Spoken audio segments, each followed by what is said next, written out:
Ahoj. V dnešnej dobe častokrát veľa sedíme, celý deň ideme do práce, keď sedíme, pracujeme v sede, potom obedujeme v sede a potom sa aj zabávame v sede. Čiže veľa času v tejto polohe trávime. Ja ako rolfer sa zaoberám ľudskou štruktúrou.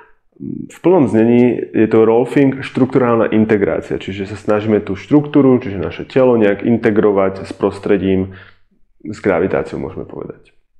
A čo je rozdiel možno medzi tým státím a sedením je to, že máme vlastne o jednu opornú plochu viac a to je vlastne naša pánva. Predstavme si, že máme teraz tu chvost. Hej?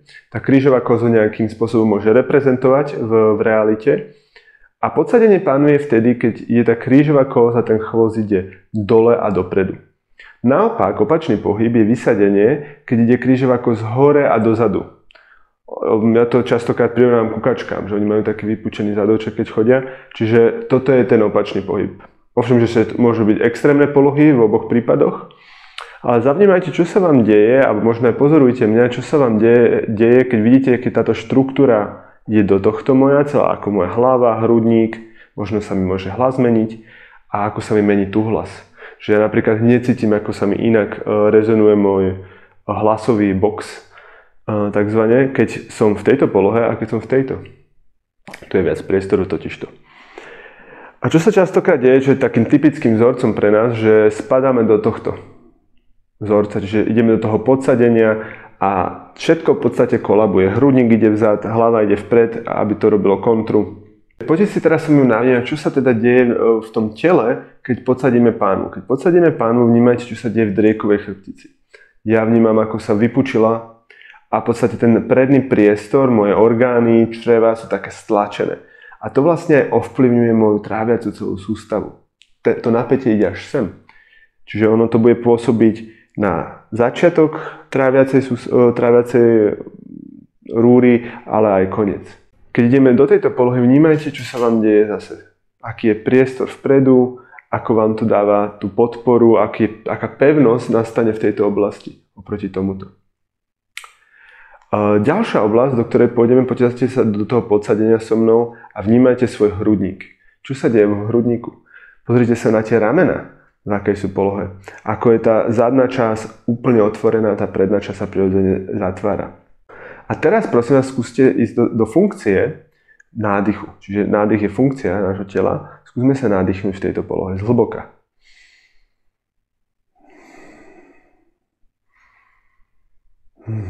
Dobre, teraz si skúsme vysadiť pánu, čiže to je to, keď ide hore a dozadu. Vysadíme pánu a skúste sa tu nadýchnúť zhlboka.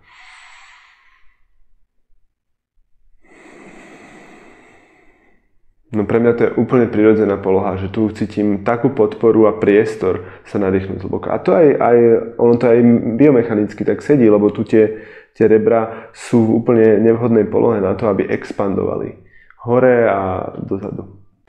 Čiže táto poloha vo vysadení, keď je pán vo vysadení, tak mám viac kapacity sa nadýchnuť. A čo je dôležité si uvedomiť, že môj mozog máme dva dôležité energetické zdroje, jeden z nich je kyslík. Môj mozog má viac kyslíku v tejto polohe. A moje náročné úlohy, ktoré mám pracovné alebo nejaké rozhodnutia v živote, sú aj od tohto zdroja závislé. Čiže ďalšia štruktúra, na ktorú sa pozrieme, je náš krk. Posadíme pánvu a vnímame ten krk.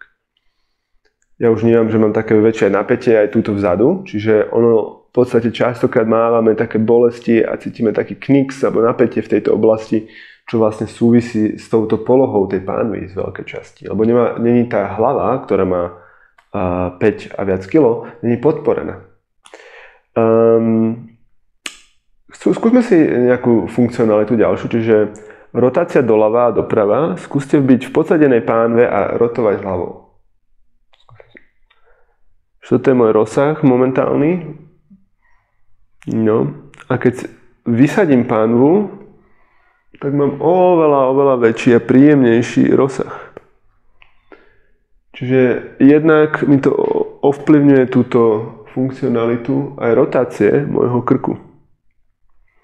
Taktiež tu bude ovplyvňovať váš hlas, úplne inak hlas položený v podsadenej pánve a úplne inak je vo vysadenej. Častokrát speváci potrebujú viac vysadenia, aby mali podporené svoje hlasivky aby mohli rezonovať do priestoru. Veľmi dôležité. Aj tá komunikácia, si zoberte, že keď komunikujete vy s niekým a stále máte pocit, že nie som dobre počutý, tak samozrejme, že to súvisí aj s možno s nejakým sebavedomím a s takýmito vecami, ktoré sú viac nejakého psychologického alebo emocionálneho charakteru. Ale aj štruktúrálne sa viete vy vlastne podporiť, aby ste lepšie zvučili. Čo je veľmi dôležité a základné veci. Čiže všetky tieto body, ktoré sme si prešli, čiže ten driek, hrudník, hlava, krk, v podstate sú závislé od mojej polohy, mojej panvy. Čiže jeden jediný pohyb, ktorý vám dá, či ste viac do podsadenia alebo vysadenia, urobí takýto veľký rozdiel vo vašej štruktúre. Chcem, aby ste si uvedomili, že niekedy to je o týchto detailoch a musíme si tam udržať trošku malú pozornosť počas dňa a s nimi ďalej potom pracovať, aby naše telo mohlo byť viac v harmonii s prostredím, teda gravitáciou a s tou silou, ktorá nás stále a stále pôsobí. Čiže priatelia, ak vás táto práca zaujala a máte stále aj problémy sa možno dostať do týchto poloh, práca so mnou vám môže pomôcť v týchto smeroch. Zameriavam sa v mojej práci na uvoľnenie týchto štruktúr, lebo samozrejme, že niekedy človek zatuhne, veľa sedíme a tie fascie sa zlepia a zatuhnú kvázi. A potom to telo nemá takú kapacitu sa meniť a prispôsobovať. A ja mojou prácou vlastne zvýšim vašu kapacitu a zároveň aj takto edukujem človeka, aby pochopil, že čo má urobiť, čo není pre ňa vhodné. A každý má trošku svoje detaily, ale máme aj niečo všetci spoločné a všeobecné a toto podsadiť, vysadiť Pánu je jedna z nich. Takže ďakujem vám za pozornosť. Ahojte.